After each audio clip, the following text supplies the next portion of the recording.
Magandang hapon mga bata! Narinig nyo na ba ang etching?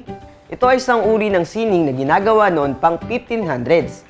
Ginagawa ito sa pamamagitan ng metal at isang uri ng acid upang makabuo ng linya at mga design.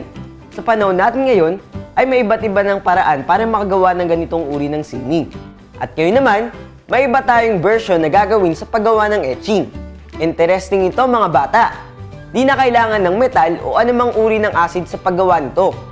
Dahil maaari natin ito magawa sa pamamagitan ng crayons. At yan ang ituturo ko sa inyo ngayong hapon. Ang mga kailangan nating gamit ay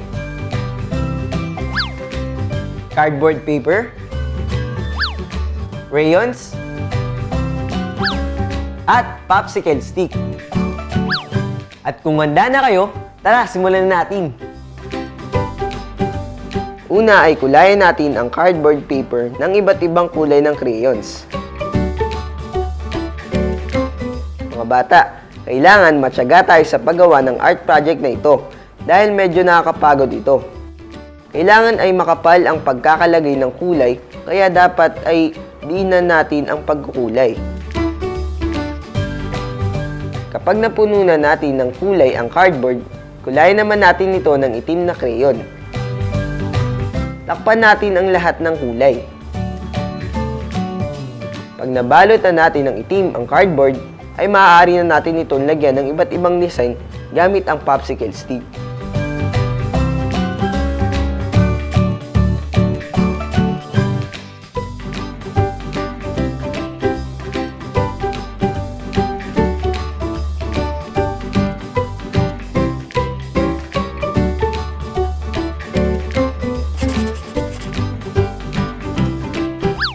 O yan mga bata, marunong na tayong gumawa ng etching sa pamamagitan ng crayons. Ang galing di ba? May bagong kaalaman na naman tayong natutunan tungkol sa sining. Lolo ng Diyos ay samahan niyo ulit ako sa Biyernes. Abangan natin yan ha!